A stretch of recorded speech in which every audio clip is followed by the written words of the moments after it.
Hey guys, what's good? This is the July 2026 Las Vegas Raiders, Shane's Las Vegas Raiders podcast, my monthly edition.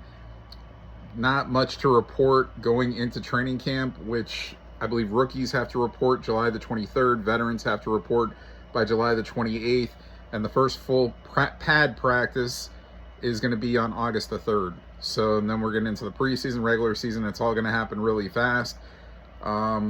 Keyron Crawford, who was the third-round pick of the Raiders.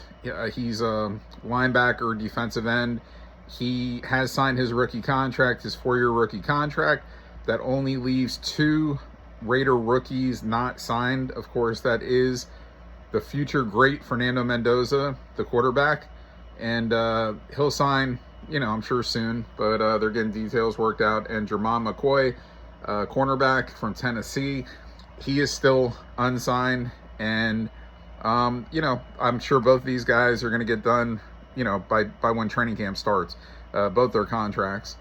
And guys, it's just, I thought last year, I've said this in previous episodes, I thought last year that the Raiders were going to be pretty fucking good. Like, I thought Geno Smith was going to come in and do well. I knew he was having some turnover issues.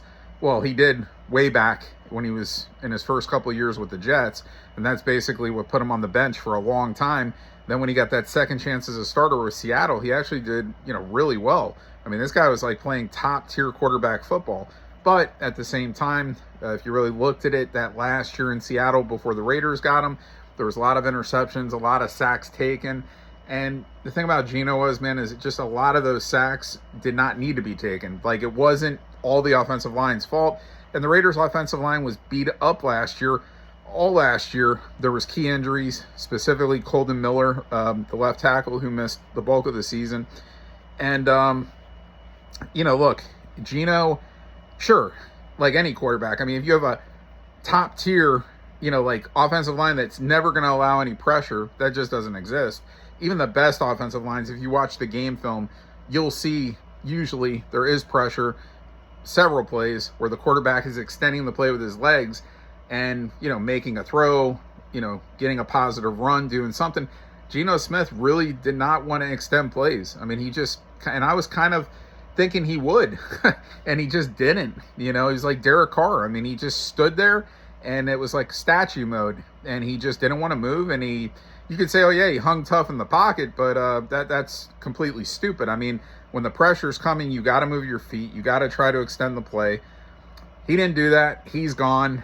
We brought Kirk Cousins in. We got Geno Smith gone out of here, and then we got Fernando Mendoza, who I expect to be the Raiders' starting quarterback week 1 in Las Vegas against the shitty Miami Dolphins organization. I expect Fernando to start that game and do great. Now, I could be wrong. Fernando might not start. And if Fernando doesn't start, it's not because of anything other than he's just not 100% ready. Like, the Raiders already said they're going into training camp. They're not looking at contracts like that they gave Cousins to come here and say, well, yeah, just because we gave you a contract, you're definitively the starter. They told Kirk Cousins there's nothing guaranteed. Like, you could get beat by Fernando Mendoza. So, and he was okay with that. He understands.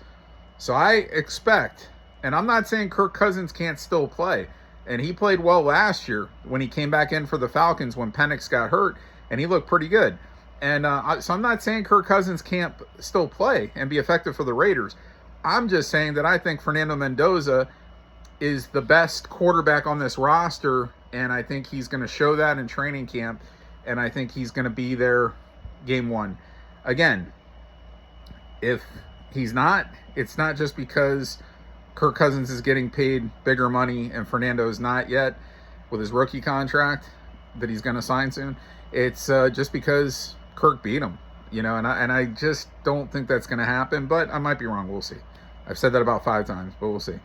And I think, look, there's been even more talent added to this offense from last year. You got Mike Washington Jr. that they drafted, who's going to play behind Ashton Jenney. It's going to be your second running back. You got Bowers and Mayer back, a powerful 1-2 punch at tight end. You added Jalen. They added you. I'm saying you. They added Jalen Naylor, and they also drafted Malik Benson to add to the wide receiver room, along with Trey Tucker, who's there, Jack Beck coming back for year 2, Dante Thornton coming back for year 2. I mean, dude, and then Tyler Linderbaum, of course, who's going to help anchor the offensive line.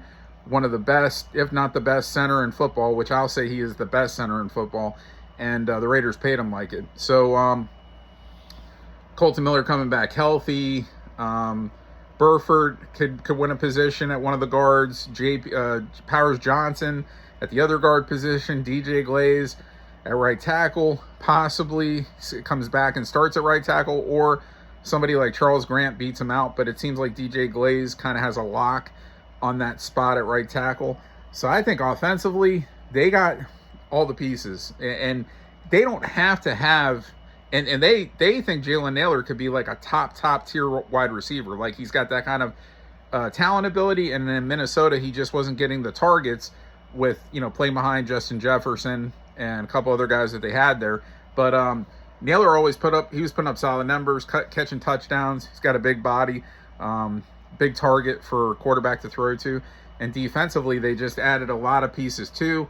We'll see how McCoy, this kid's got a big upside coming off of an ACL injury, but at cornerback. But they've got, Kwity Paye and Nakobe Dean, Quay Walker. They've added some really nice pieces. Really high-end quality pieces. And that's what you could do with money.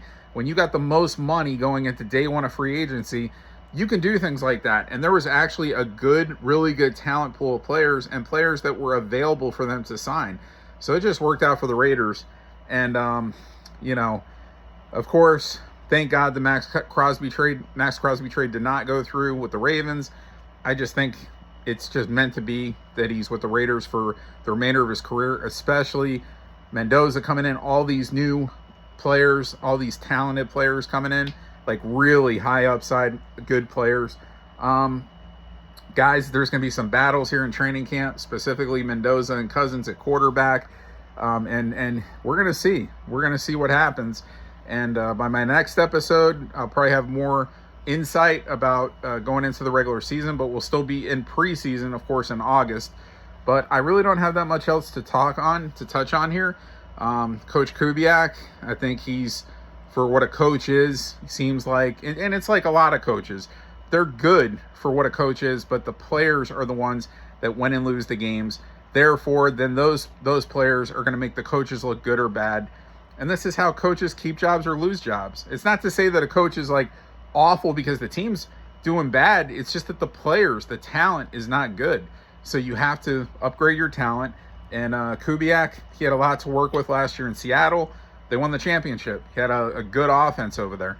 So, guys, this is all I got. Look, I think on offense, I just think there's so many different ways they can go. 2 tight end sets with Bowers and Mayer. 2 running back sets with Genty and Mike Washington Jr. Or you could just put 4 receivers out there. Nailor, Beck, Tucker, Benson, or Thornton, whoever comes out of that battle.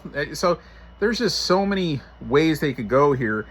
And when you have a top-tier receiver like Brock Bowers, who's technically listed as a tight end, but he's a receiver nonetheless, and this guy is elite.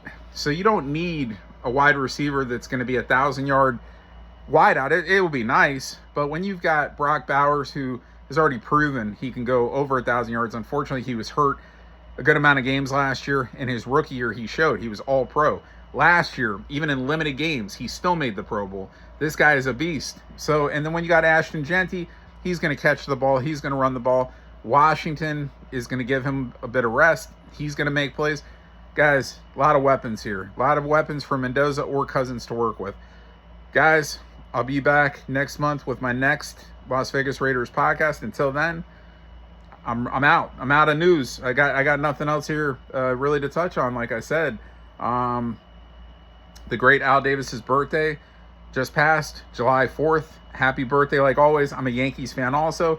That same day, July 4th, the great George Steinbrenner. The 2 greatest owners in sports history, George Steinbrenner and Al Davis.